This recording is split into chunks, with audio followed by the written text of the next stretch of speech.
Jusqu'à présent, nous avons défini le sinus, le cosinus d'un angle pour des angles aigus, donc plus petits que 90 degrés, dans le triangle rectangle. Nous allons, dans cette vidéo, généraliser cette définition des nombres trigonométriques, mais à un angle plus grand que 90 degrés, et plus particulièrement des angles orientés. Pour cela, nous allons voir déjà définir ce qu'est un angle orienté et comment le représenter dans le cercle trigonométrique. Le cercle trigonométrique, c'est le cercle qui a pour centre l'origine du repère et qui a un rayon égal à 1. Donc, le repère dans lequel on travaille est nécessairement un repère orthonormé, c'est-à-dire avec des axes qui sont perpendiculaires et avec une unité de longueur qui est la même pour graduer l'axe des abscisses et graduer l'axe des ordonnées. Ici, la longueur égale à 1, c'est la distance du point grand O au point grand I, donc qui est aussi égale à la distance du point grand O au point grand J. Cercle trigonométrique, donc centre, origine du repère, rayon égal à 1. On va également orienter cet angle, ce qui nous permettra de mesurer des angles orientés également. Les axes du repère vont diviser le plan qui contient le cercle et le repère lui-même en 4 angles droits que l'on appelle cadrans et qu'on numérote avec des chiffres romains. Le cadran numéro 1, numéro 2, numéro 3 et numéro 4. Ces cadrans seront pratiques pour repérer où se situe l'angle orienté sur le cercle trigonométrique. Alors justement, comment fait-on pour représenter un angle orienté dans un cercle trigonométrique? Alors un angle, c'est deux demi-droites issues d'un même point qu'on appelle le sommet de l'angle. Un angle orienté, on va définir un des deux côtés comme étant le côté de départ. Et l'autre côté sera donc le côté d'arrivée. Alors imaginez que vous avez un angle orienté. Pour le représenter dans le cercle trigonométrique, il faut faire superposer son côté de départ à la demi-droite OI. Donc dans le cercle trigonométrique, tous les angles orientés sont représentés en mettant le côté de départ sur la demi-droite OI. Donc en faisant coïncider le côté de départ et la demi-droite OI. Une fois que l'on a fait ça, vu qu'on est dans le plan qui contient le repère, eh bien, le côté destination de l'angle va couper le cercle trigonométrique en un point, et c'est ce point, grand M, qui va représenter l'angle orienté sur le cercle trigonométrique. Donc à un angle orienté quelconque, il correspond un point unique sur le cercle trigonométrique. Et réciproquement, et on vient de voir comment le construire, et réciproquement, eh bien, à un point sur le cercle trigonométrique, on va pouvoir dessiner l'angle orienté qui lui correspond, puisque la demi-droite OM, ce sera le côté arrivé de cet angle orienté, et la demi-droite OI, c'est toujours le côté de départ de l'angle orienté. Voilà. Alors, je vais peut-être maintenant utiliser ma graphe 32, qui sera plus pratique pour présenter les notions qui nous intéressent. Voilà, j'ai représenté ici un angle orienté de 120 degrés, avec le côté de départ qui est la demi-droite OI, le côté d'arrivée qui est la demi-droite OM, donc vous voyez en bleu, dessiner l'angle orienté, avec un sens de parcours, donc départ, arrivée. Et pour mesurer cet angle orienté, on va parcourir un certain nombre de degrés sur le cercle trigonométrique. Alors vous savez que pour mesurer des angles, on divise les cercles en 360 parties égales, alors de façon arbitraire. Le nombre 360 a été choisi de façon un petit peu arbitraire, mais il a des propriétés intéressantes. Il est divisible par 2, par 4, par 3. Donc, et donc c'est ce qui fait son intérêt. Et donc on va avoir, pour mesurer l'angle orienté, on va compter le nombre de degrés que l'on parcourt sur le cercle trigonométrique pour aller du point grand I ici au point grand M. On va en parcourir 120 degrés. On va parcourir 120 degrés, donc une mesure de cet angle, c'est 120 degrés. Et alors on pourrait même dire que c'est la mesure principale. C'est-à-dire que le chemin le plus court pour aller de I à M, eh bien, correspond à parcourir 120 degrés dans le sens positif sur le cercle trigonométrique. Alors on va revenir un petit peu en arrière. Le point grand M, on va le faire reculer sur le cercle. Je vais choisir le bon outil, voilà. Et on va démarrer avec un angle nul. L'angle nul, vous voyez, le point grand M se situe, coïncide avec le point grand I, donc de coordonnées 1 en abscisse et puis 0 en ordonnée.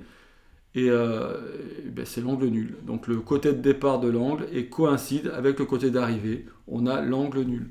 On va pouvoir avancer comme ça par pas de 15 degrés et voir à chaque fois où se situe le point grand M sur le cercle trigonométrique. Alors si je m'arrête à 30 degrés ici, vous voyez, par pas de 15 degrés, et si je m'arrête à un angle de 30 degrés, je remarque que le Y du point grand M ici, c'est 0,5. Ceci, c'est une propriété importante. Et en réalité, 0,5, si on se rappelle un petit peu du cours précédent, c'est le sinus de 30 degrés. Puisque le sinus de 30 degrés, c'est quoi? C'est côté opposé sur hypoténuse. Il se trouve ici que l'hypoténuse est égale à 1.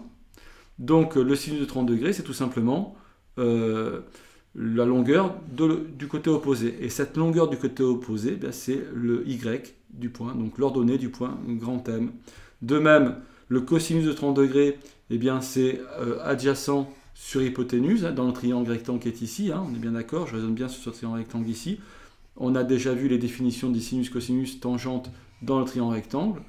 Et alors, qu'est-ce qu'on remarque ici encore? C'est que le cosinus de 30 degrés, côté adjacent sur l'hypoténuse qui est égale à 1, la longueur est égale à 1. Donc en réalité, le cosinus de 30 degrés, c'est tout simplement la longueur du côté adjacent. Et la longueur du côté adjacent, c'est tout simplement l'abscisse du point grand M.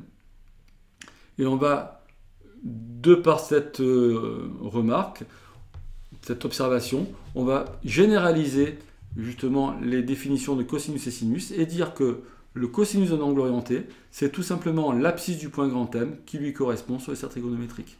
Et de même, le sinus de 30 degrés, c'est l'ordonnée du point grand M qui représente cet angle orienté sur le cercle trigonométrique. Voilà les nouvelles définitions qui sont cohérentes avec ce que l'on connaissait déjà. Et pour la tangente, la tangente, c'est côté opposé à l'angle divisé par côté adjacent. Le côté opposé, côté adjacent, alors on a le triangle rectangle ici, donc ce serait sinus sur cosinus déjà, vu les définitions qu'on vient de donner maintenant.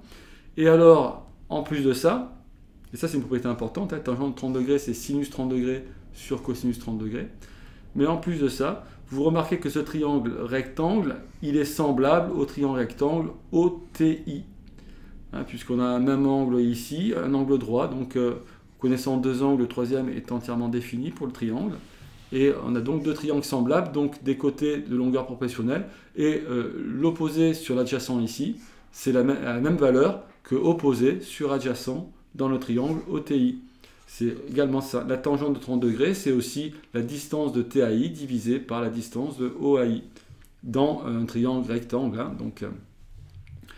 Et comme la distance de OAI est égale à 1, en réalité, la tangente de 30 degrés, c'est tout simplement la longueur du segment IT ici, c'est-à-dire l'ordonnée du point grand T sur le cercle trigonométrique. Alors attention, je parle de longueur ici parce que je travaille avec des angles aigus. Nous travaillons avec un triangle rectangle ici, et on a bien défini les notions de nombre trigonométrique, sinus, cosinus, tangente, par des rapports de longueur.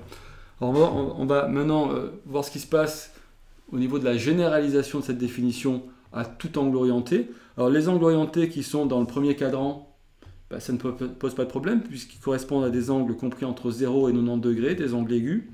Mais que va-t-il se passer quand je vais dépasser, quand je vais me déplacer et que je vais passer dans le deuxième cadran, le point grand M dans le deuxième cadran, j'ai un angle maintenant qui est plus grand que 90 degrés, j'ai un angle aigu. Et là, le cosinus va devenir négatif. Voyez, pour les angles plus grands que 90 degrés, le cosinus sera négatif, tandis que le sinus reste positif ici.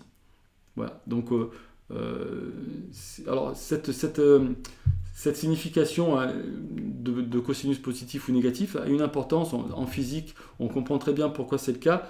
Par exemple, si vous avez un objet qui se déplace sur une glissière, qui est contraint de se déplacer sur l'axe des abscisses, par exemple, si vous exercez une force qui fait avec l'angle, avec le côté OI, le côté de départ de l'angle orienté ici, avec l'axe des abscisses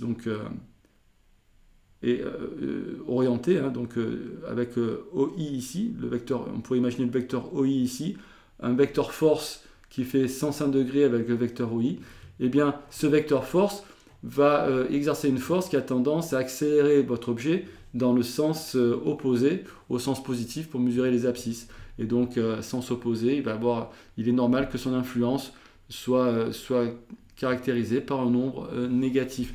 On verra que c'est justement la composante de ce vecteur force qui est donc dirigé dans le sens contraire, dans le sens opposé au sens positif, qui intervient dans l'influence de la force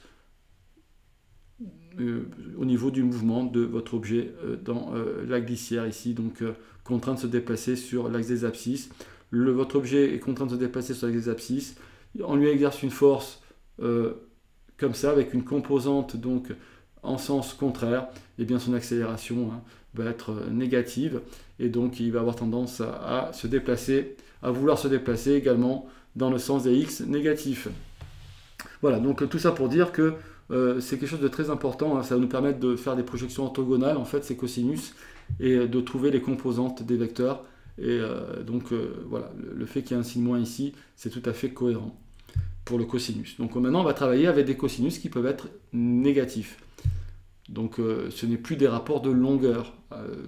Voilà, c'est tout ce que je voulais dire. Alors 105 degrés, puis je continue. Et au niveau de la tangente, vous voyez la tangente qui apparaît ici, eh bien on a un sinus qui est positif, un cosinus qui est négatif, donc on obtient bien une tangente ici qui est négative, donc c'est tout à fait cohérent également, tangente négative avec un sinus positif et un cosinus négatif. Donc dans le deuxième cadran, on va avoir des sinus positifs et des cosinus négatifs. Et on peut continuer ainsi. On va se déplacer maintenant, on va arriver dans le troisième cadran. Alors dans le troisième cadran, eh bien, on va avoir cette fois des cosinus et des sinus qui sont négatifs, vous voyez. Et la tangente, du coup, qui revient positive, puisque la tangente, ça va être sinus divisé par cosinus. Deux nombres négatifs, on obtient un nombre positif. Et la tangente se lit toujours sur la droite verticale d'équation x égale 1.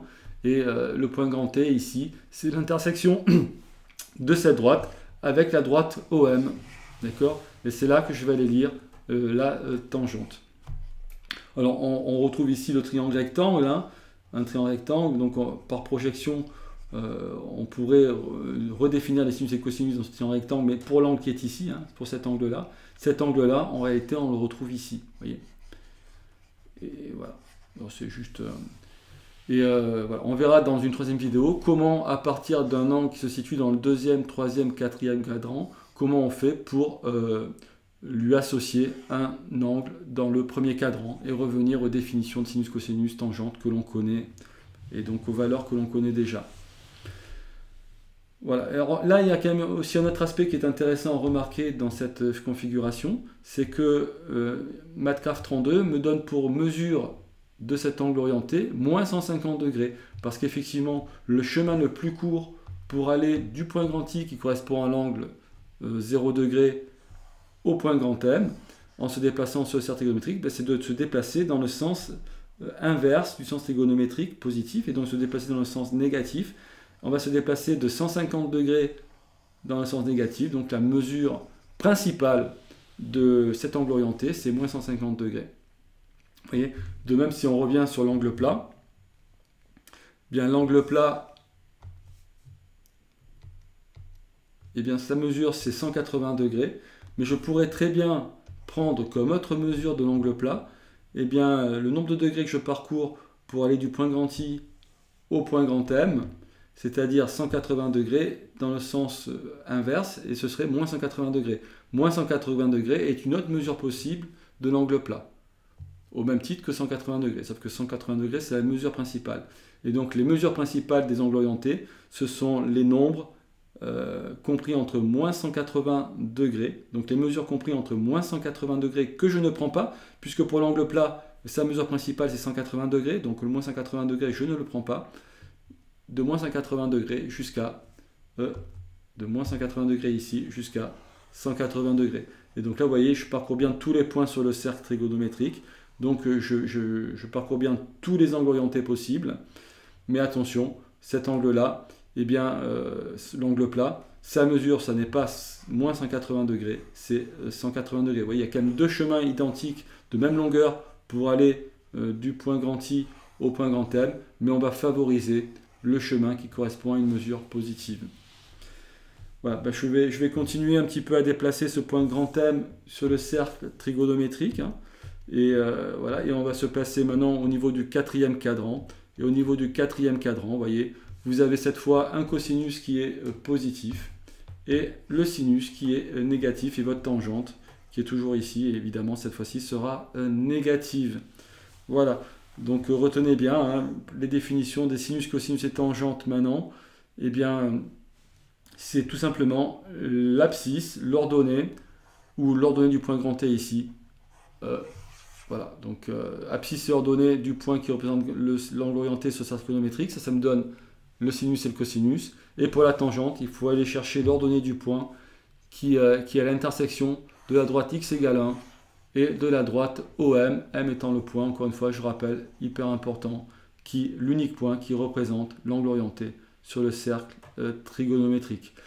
Alors, il y a un aspect également intéressant dans cette application, c'est que vous voyez ici, je suis parti du point grand I et j'ai parcouru 300 degrés pour aller au point grand M, les 300 degrés qui sont ici. Mais la mesure principale de cet angle orienté, c'est moins 60 degrés. Un moins 60 degrés qui est ici, qu'on pourrait déplacer d'ailleurs. Hein. Voilà, le moins 60 degrés.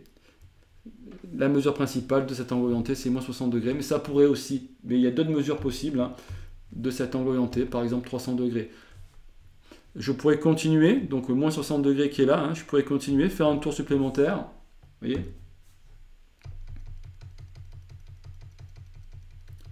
Et au moins 60 degrés, toujours même angle orienté, j'ai une nouvelle mesure qui est 660 degrés, vous voyez.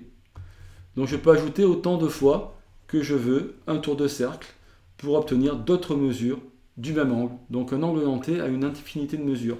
Alors j'ai fait un nombre de tours dans le sens trigonométrique positif, le sens positif de parcours du cercle trigonométrique, mais je pourrais très bien faire des nombres de tours dans le sens négatif, et donc si je fais moins 60, moins 2 fois 360, j'obtiendrai encore une mesure, on peut le faire. Hein.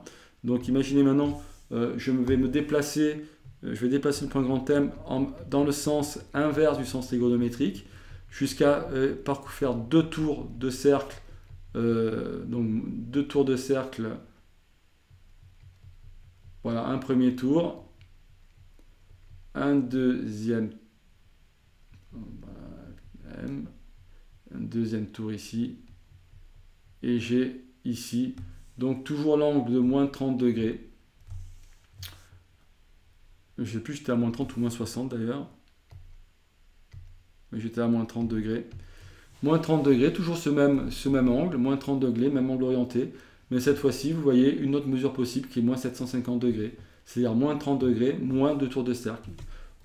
En fait, pour bien préciser, on part du point grand I, et alors on peut faire moins de 30 degrés, donc chemin le plus court, mesure principale moins de 30 degrés, mais je pourrais continuer, faire encore un tour de cercle supplémentaire, et j'obtiens moins 30, moins 360, c'est-à-dire moins 390 degrés, et encore un tour supplémentaire, dans le sens inverse du sens positif, et j'obtiens moins 750 degrés, qui est une autre mesure possible de cet angle de moins 30 degrés.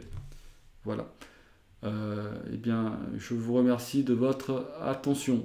Je vous donne rendez-vous dans une troisième vidéo où on va parler des angles associés et voir un petit peu les liens qui existent entre le cosinus et le sinus et la tangente des angles selon qu'ils se situent dans le premier, deuxième, troisième, quatrième cadran. Je vous remercie de votre attention.